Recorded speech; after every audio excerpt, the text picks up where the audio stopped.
Thank you guys for joining me today. Unafraid Show, Reister or Wrong, George Reister here. We got a couple really great things up for you guys today. We're having a little bit of trouble with the Periscope feed, so that'll be up in just a second. But I appreciate you guys joining me. So we got a couple really good things up for you guys today. Number one, we're talking about Josh Rosen and how he's being treated like a black athlete. Richard Sherman, he just got released by he's getting released today by the Seattle Seahawks. That's a big deal today. Periscope feed is up now. Yes, again, Unafraid Show. I'm George Reister. Thank you guys for joining us. Thank you for your time each and every day.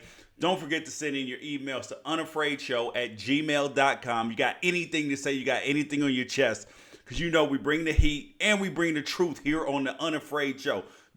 This is the place where you're not afraid to talk about things, where you can say what it is, because you're not a sheep and you are a person who is, really about that action. So like I said, Richard Sherman got released today. Josh Rosen is being treated like a black athlete. I'll explain to you guys why. Bruno Mars was trending today, and I found out it was because people are upset because they said that he's appropriating black culture with his music. And I'm going to tell you why that's freaking ridiculous. And there needs to be mandatory diversity in companies. They help companies grow, and I'm going to explain to you and talk to you why, because we were talking about that on Twitter a couple days ago. But we're going to start with Bruno Mars. Bruno Mars, you guys please make sure you share the feed, like the feed, continue the conversation.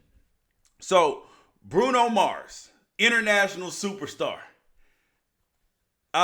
He was trending today because this video that I'm getting ready to show you came out talking about he's appropriating black culture with his music. And we'll talk about that, but I'm going to show you the video first.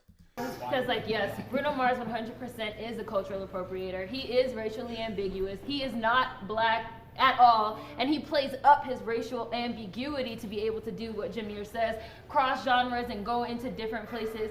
And you guys are bringing up Michael Jackson. Number one, me personally, I don't even think that Michael Jackson now in this day and age would be able to get to the point that he got to previously. Facts. And a huge part of that is because people have realized that they prefer their black music and their black culture from a non-black face. Absolutely. And you have, so I'm talking, so you can, because I'm talking right now.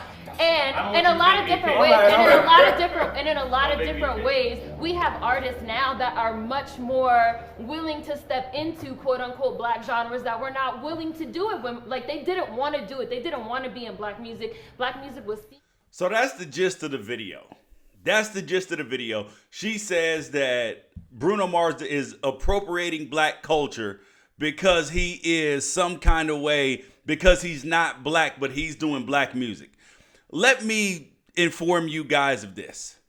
Black people cannot complain about Bruno Mars appropriating black music when it's black people who abandon R&B and the funk genre that we created. We have a bad habit of that. And then we don't find it relevant again until white people think it's relevant or other people think that it's relevant, and then you want to get upset about it. I mean, you can't be upset because this is culture now. This is music. Music is life. Music is art. And it is in Bruno Mars's bones. It's in his bones. And I hate to be the bearer of bad news, but hip hop culture in and of itself is no longer a genre of music. It is a lifestyle. It is a culture. Whether you're white, black, Asian, Mexican, whatever it is. This is your lifestyle. That's why it's the most popular brand of music in the entire country. Because it's great. My old ladies sit up there and sing Bruno Mars songs. Old ladies sing Beyonce songs. Old white men sing Beyonce songs. They sing Bruno Mars songs. Because the music is great. And great music comes from the soul. Everything, the thing that makes Bruno Mars great is that his music comes from his bones. This is who he is. You see him, you see authenticity. Cultural appropriation is when you're pretending to be something that you're not and that's really not in your bones for financial gain. That's what it is. That's cultural appropriation. I'm a black man. I love Mexican food. And if I open a Mexican food restaurant, does that make me culturally appropriating? No, I love Mexican food. I mean, come on now. Like, the idea that we want to try to criticize Bruno Mars' music because he's not black is absolutely foolish. It's absolutely foolish. I mean, that's like saying that Sam Hunt, who I like, he's a country artist, he's white, who's talked about he's been influenced by hip hop culture because he's part of hip hop culture. He just so happens to make country music. Is he culturally appropriating? No, man. Just because this dude is a Hawaiian born Puerto Rican mother from the Philippines, that doesn't make him culturally appropriating. He's making what he grew up listening to. Michael Jackson, Prince, Elvis, like you see all of these influences in his music. So how on earth can we say that he's culturally appropriating? It's absolutely insane. And we as black people, we have to get over this thing that there is still this thing called black music. There is no black music. Because hip hop, which was considered black music, is now culturally, it's a culture. It is no longer a genre of music. It is a culture. That's why you see collaborations with you've seen Jay-Z with Linkin Park. You've seen all type of collaborations of artists. You've seen Alicia Keys with Maren Morris with a great song, because music crosses all color lines. My daughter, 17 years old, she loves K-pop, Korean pop. She loves all of that. Learned how to speak Korean, all of that. Is she culturally appropriating because that's who she is, because that's what she loves? Nope. It's just what you identify with, what you love. And if people make great music, you should appreciate it. And the thing that's actually culturally appropriating, it's not Bruno Mars. The cultural appropriation is you had these little kids like Lil Xan, 6ix9ine, all of this stuff. Like, that's cultural appropriation, because like there's nothing about their lifestyle upbringing that says that this is who they are, that this is in their bones. Because cultural appropriation, like I said, is when you're pretending to be something that you're not, exclusively to make money. I mean, and I love great music. I love great music, but we can't, like, as black people, think that we own the right to music. Yes, our music is great. Yes, there's been so many times that people have quote unquote bitten our style and all of this, but the imitation is the greatest form of flattery. That's the only thing I can tell you. Because if you look at music today, a lot of it's good. Some of it's trash. Yes, some of the mumble rappers are garbage. All of this stuff. But true music stands the test of time. When you look at Michael Jackson, his music will stand the test of time. Like, you see songs played from him from 30, 40 years ago. Michael Jackson, Jackson 5 songs. Beyonce will be played forever. Jay-Z, Biggie, Pac, U2, so many other artists that will be, Elton John will be played for all time, because they made great music from their soul. And that's what Bruno Mars is doing. That's why there's no cultural appropriation attached to that.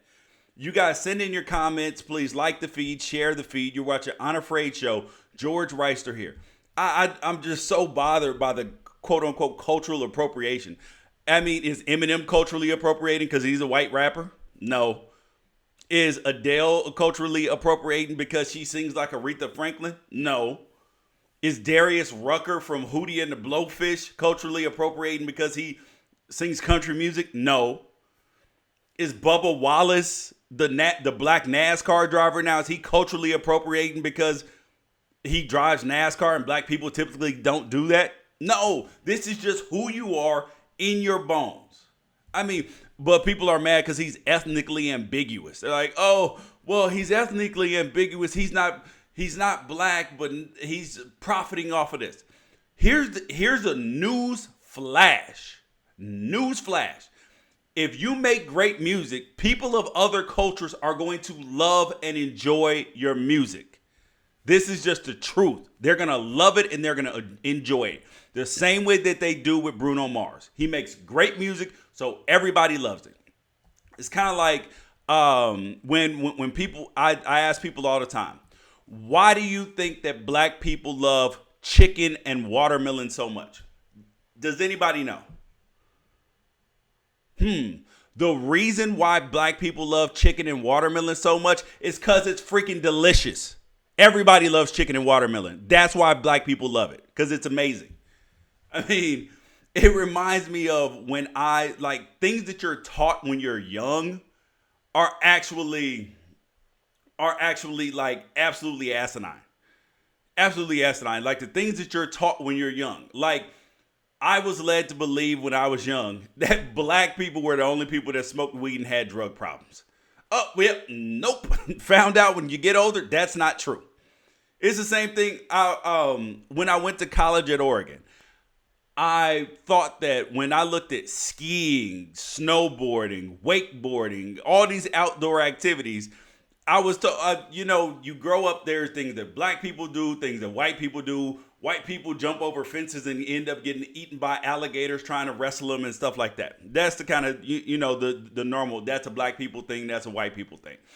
So I thought that white people, that they went jet skiing and skiing, all this stuff, because that's what white people do.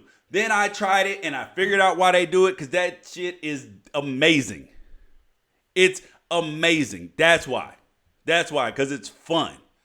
That's why. So there's no cultural appropriation with Bruno Mars. He's just doing what he is, being who he is. The next thing that we got up today is Josh Rosen, UCLA quarterback. Actually, we're going to go to Richard Sherman first. Richard Sherman, cornerback for the Seattle Seahawks, is going to be released by the Seahawks today. And one of the reasons that I've seen cited for this is the Seahawks want to clean up their locker room. They want to get out all these noisy voices, these outspoken athletes. But then we come to find out that they really want Richard Sherman back. And George Reister was right on Twitter again. I'm telling you, like they're trying to sell you. They're trying to sell you on, they want a quiet locker room. These athletes making too much noise with their independent thoughts. Like, it's just getting on everybody's nerves. No, the Seahawks want Richard Sherman back. They just want him back at a cheaper price. They want him back at a cheaper price. Nothing wrong with that. That's America. Sports is business and all of that. But what I want you to pay attention to is the next time that we get to talking about Le'Veon Bell not signing his, wanting more than the $14 million he's due from his, from being franchise tagged, all that. Remember this. Remember the next time that you say, well, he has a contract. He needs to play his contract out. Richard Sherman has a contract right now. He's clearly got a contract. They're releasing him because they want to get him for less money. So the next time that you say, he has a contract, remember this. Remember these times here when a guy gets released and he has a contract. And they want Richard Sherman to shut up. And I say, absolutely do not shut up, Richard Sherman. Because they're trying to, if you have a kid who's an athlete, they're trying to turn your kid, whether they're a high school athlete, college athlete, or you yourself were or are an athlete. People turn around and they want to insult you by saying that your athletic ability some kind of way impairs your mental ability. And it does not in any way. It does not. You're actually some of the smartest, greatest people on earth. That brings me to the next guy, Josh Rosen. Josh Rosen is being treated like a black athlete right now. Josh Rosen is being treated like a black athlete. He is. He's being treated like a black athlete because during the whole entire draft process, they want Josh Rosen to be quiet. They don't like the fact that he's independently thinking, and he committed the biggest crime that you can of all right now. Independent thought. That's why you watch the Unafraid show, because you get independent thought, you get answers, you get truth, and you get the real. He committed the biggest crime of all, which is independent thought. Like, that, people will throw you in social jail. Like, they will throw you in social purgatory for independent thought, for a thought that varies from what people believe that you should be thinking or that you should be saying. They'll throw you in social jail for that. They'll tell you, you know what, I don't really like that. Maybe you should be quiet. Maybe you should shut up and dribble. Maybe you should shut up and throw. So now all these teams are trying to find reasons why the most NFL ready, accomplished college quarterback should not be the first quarterback drafted, and they want to take a project in Josh Allen because he came from a poor family, and Josh Rosen's rich. He can't love football. He's got his own thoughts and ideas, and he does things outside of football. Well, how about let's take Drew Brees, very involved with the military. He's accomplished. He's going to the Hall of Fame. So the idea that players, it's the fact that they don't like your cause. I've been saying the same thing about the kneeling. It's not the fact that people have a problem with athletes speaking out. It's the fact they don't like the causes that they're speaking out against or speaking up for. Because nobody had a problem with J.J. Watt raising money for the hurricane in Houston. Nobody had a problem with that. He actually won the NFL Man of the Year, raising $34 million. NFL Man of the Year. So he was, quote unquote, distracted from football, right? Didn't play the entire season. But you like this cause. That's the difference between Richard Sherman, J.J. Watt, Colin Kaepernick, any of these guys. You don't like the cause. It's not the fact that you don't want athletes speaking out. You just don't like what they have to say. That's what it is. And that's where you have to check yourself on this. Because you even have the Texans owner right now coming out saying that he won't sign players who participated in kneeling. This is the same man who referred to his players as inmates. I mean, come on. Like, you have to see where this is coming from. It's not the fact that people don't like their politics anywhere in life. It's the fact that they don't like the causes. Because if I stand up and I champion for the military like Drew Brees, there's no problem. If I stand up and I champion for cancer research, no problem. If I do the ALS challenge, no problem. We love it. We love you speaking up. But let me sit up there and talk about problems going on in our society. That's not going to work for you, right? That's going to create a problem. See, that's where we're at with this, is that it is not the cause. It is it's not the actual fact that people are speaking out. It's the causes that they don't like. It's the causes that they don't like. That's where we're at with that. Another conversation that we had earlier last week was about companies having diversity in their workforce. And I made a point. I said companies absolutely need diversity in their workforce if they are going to be successful. If companies are going to be successful. And people took that as, oh, well, if you say that you want to, that they're mandatory, that there must be diversity, so you're saying that companies can't survive if they don't have enough minorities? No. Diversity is not just minorities. Diversity is women, minorities, young, old, geographical. Diversity is big. And when you think about this, and I know that the idea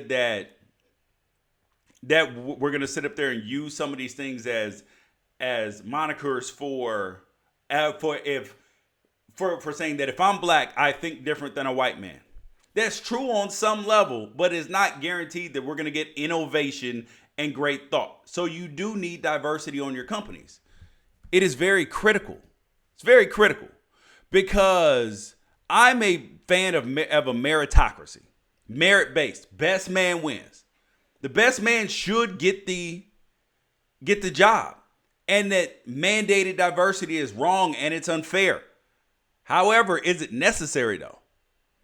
Because the meritocratic way is the optimal way. Best man wins, best man gets the job.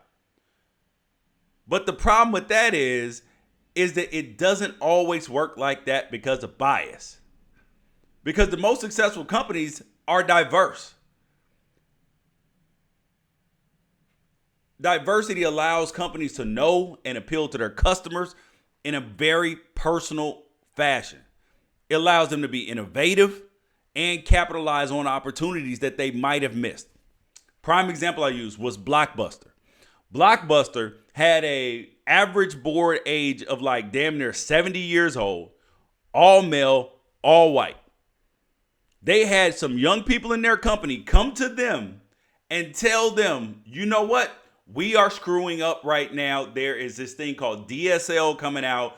There's companies called Redbox, Netflix, all of this. We need to step on this. No. We know what we're doing. We know what we're doing. Then all of a sudden it was too late. And they got killed. They got killed by tiny little Redbox and tiny little Netflix. They jumped up and bit Blockbuster. Same thing. So I don't agree that using race as a proxy for diversity is right, because it's fundamentally wrong. But diversity is important. But the question is, the $1 million question is, how do you attain the right balance? Because you can't actually put staples and numbers on it. Because if you do that, that's discriminatory against everybody, and it creates unfair practices, and you might have to hire people who are not good for your company. But let's look at my suggestion is the Rooney Rule. If you look at the picture here, Art Rooney is the white man on the outside of the picture. He's one of the owners of the Pittsburgh Steelers, and he helped create the Rooney Rule, which says that for NFL jobs, at least 2 minority candidates have to be a part of the interview process. And you don't have to hire them or anything. But the point is that these coordinators, these position coaches, all these guys weren't getting interviews. You don't get interviews, you can't get jobs. And if you get in a room, then all of a sudden you can impress the owner and say, oh, wow. All right. It's something to this dude. I like this. That's how Tomlin got the job. Dungy. So many other, Lovie Smith, so many other NFL head coaches who have been hired. Same thing needs to be in corporate America. But corporate America is doing a better job, because as of 2016, as of 2016, this is a study from Fortune magazine. Women and minorities occupy 31% of the board seats of Fortune 500 companies. And mind you, this is totally different than the NFL, where 75+% of the players are black. But in 2016, they did a study that 80 of the 85 offensive coordinators and quarterback coaches and offensive quality control coaches are white, including 37 of them, all 37 of them with quarterback in their titles. That's the whole point, is that you have to have diversity. It is important, and you mandate interviews, and that'll work. Somebody said, so you think that Mike Tomlin got hired because of the Rooney Rule? I think that Mike Tomlin also went on other interviews before he got the Steelers job. So it's not only the job that you go on. It actually prepares the interview process, prepares coaches, prepares CEOs, it prepares engineers, it prepares everybody for the next job that you may get because you're familiar with the process, you understand it. Because it's rare that head coaches get hired the first time that they interview for a job. Same thing in the business world, same thing in corporate America. Same thing. You guys are watching Unafraid Show. George Reister here. If you could send in your comments, text, all of that stuff, unafraidshow@gmail.com. We will get to them. And that's where I always come back to this. Always come back to this. Is that there's so many people that are going to tell you that the best man wins. There just needs to be more minority qualified candidates. I will argue this. There is no shortage of qualified candidates. The problem is that there is some sort of bias. We all have bias on some level. Like, this is not the attack the white man thing. We all have bias on some level because of people's names, because of our past experiences, love life, all of this stuff parents have created bias on some level. I mean, some people have bias against people who drink alcohol. They're like, yo, if you drink alcohol, because my mom and dad were alcoholics, you are a loose cannon. I don't want you in my company. If you have ever had a domestic dispute, I don't care if you were 2 years old. Nope, not in my company because I saw this. I don't like it. So we all have biases on some level. So we have to recognize that and understand that that's a big deal and that can shape how companies work. So we just talked about that 31% of all Fortune 500 companies have that their boards, that 31% of the board seats are occupied by minorities and women. And of the Fortune 100 companies, the 100 largest U.S. companies, 35.9% of the board seats are held by women and minorities. I wonder why these companies are so successful. Because they have thought coming from all over the place. Age, race, sex, all of them. They're all super old because Harvard came out with a study that their average age is 62. But, old people smart too, though. What we covered today, just so everybody can remember what everybody's going on, is we covered Bruno Mars, cultural appropriation. Is he culturally appropriating black culture for financial gain with his music? Absolute garbage, absolute nonsense. We just covered mandatory diversity, Richard Sherman getting released by the Seahawks, and Josh Rosen's being treated like a black athlete. They want him to shut up and throw the ball. Yeah, boy, we'll put you back to the line, in the back of the line, because you got too many thoughts and ideas around here. Got too many thoughts and ideas. I filled a couple questions and comments first. One comment came and said, appropriation is when they take something and say they invented it themselves. Bruno Mars has always given credit to the black musicians before him. He's a cultural appreciator, not appropriator. And his dad was half Puerto Rican. So, I mean, it's absolutely insane. Like this Bruno Mars talk. I don't even, these are people who are mad. Like, what can you possibly be mad about Bruno Mars for making great music? The man's literally making great music. Another comment. Another comment. On The Voice recently, a black gal was singing country. Was she appropriating white music? No, not at all. The same way that Sam Hunt's not appropriating black culture. And he's a country singer. He just likes hip hop. I mean, come on. Cesar Flores has been asking me for a while, so let me talk about it right now. Actually,